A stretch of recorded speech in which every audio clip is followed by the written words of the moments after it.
Hi, and welcome back to I'm a Happy Enchilada. I'm Don Culver, and I'll be your host. And all you first-timers out there, thanks for joining us. We appreciate it. And today we have a real heavyweight topic to discuss. It's giving up. I believe it's a very personal topic and also a topic we can all relate to. I venture to say that we all have given up at one time or another on something large or small in our lives, and probably several times for most of us. That is, if we're honest with ourselves. Now, how many times have you heard never give up or no one likes a quitter? I heard it a lot around my house growing up. Our culture romanticizes perseverance, and perseverance is a great quality. A lot of amazing things in our world would never have been invented, and a lot of great people would never have found success if they hadn't kept getting up every time they got knocked down. So let's start by looking at both sides of giving up, shall we? And keep in mind, as we're going along here, that giving up or not giving up includes your personal life, your career, your life plan, and your relationships, everything. Can I say the whole enchilada? Oh, I just did. So how do you hold on when you feel like giving up? Well, you can start by practicing gratitude with morning rituals like incantations or writing in a gratitude journal. Make it a point to look around you or close your eyes and think of all the things you have to be grateful for. And next, what is the power of not giving up? A never give up attitude can be used to abolish doubts and negative thinking to make you stronger in facing everything. Your success was the sweetest when you realized what you came through and what tough times you have defeated before you reach those goals. And now let's look at giving up. So why do people give up, you wonder? Well, most of the time, people give up on their goals simply because they lack discipline. They can't get themselves to see something through to the end, regardless of how small the project is. So there's some perspective on to give up or not to give up. Now let's drill down a little deeper and see what we uncover, shall we? First, let's look at strategies for not giving up. Adopt a I won't quit mindset. Watch someone else persevere. Call someone. Go back to your why.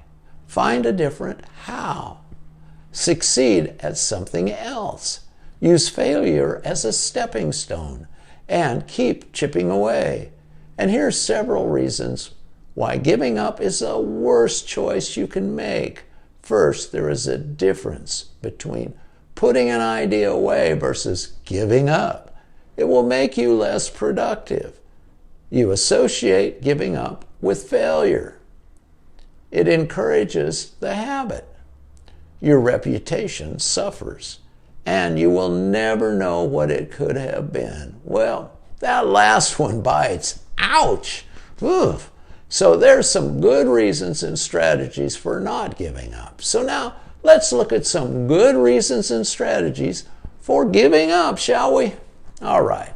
So here's several reasons for giving up that I got from an article online written by Laura Rutherford Morrison. Check these out. They're so good. First, when you know in your heart that it's not going to work out. When you don't want that thing or person anymore. When pursuing your goal is making you really, really unhappy. When the only reason you haven't quit already is because you're worried about what other people will think. Ooh. When the only reason you're sticking with it is because you don't know who you are without it, or him or her. When pursuing this path or staying with this person is preventing you from going down a road that would make you happier. And when your inability to accomplish your goal is making you hate yourself, and when the idea of giving up floods you with relief. Hey, those are pretty compelling reasons for one to give up, I'd say. Now, if that wasn't enough for you, here's some reasons to consider. Stop trying to make something work. Your relationships are dragging you down. You're always the one to step up. You keep working ridiculous hours. Your best is never good enough. You're always comparing yourself to others. You're constantly trying to please your partner or spouse. So I'm trying to lay out a reasonably balanced argument here for both giving up and not giving up. So in the event you're at that crossroad and trying to decide whether to continue the struggle or throw in the towel on something or someone, I don't influence you one way or the others. Now, should you decide to not give up and continue on, I've added some tips to boost your motivation. Just take what you like and leave the rest. First, list your goals. Write down your goals and visualize how you'll feel when you hit each one.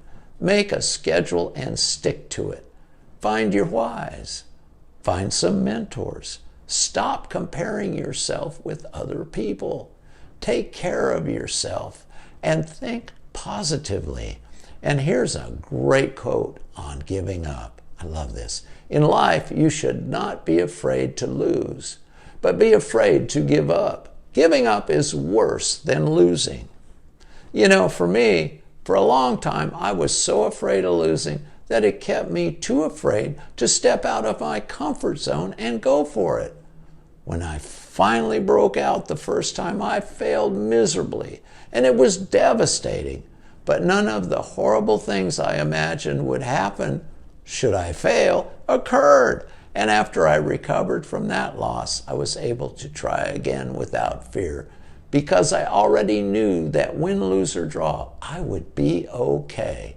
And since then, I've been free of all those limitations in my head that held me back for many, many years and become successful. Seriously, folks, some of these decisions we make in our lives are serious business and can have a huge effect on our lives for a long time to come. So go slow. Don't leave a stone unturned and make the right decision for you. And don't let fear make your decisions for you and decide your life path. Well, that's all I've got. So until next time, God bless and be a happy enchilada. Bye.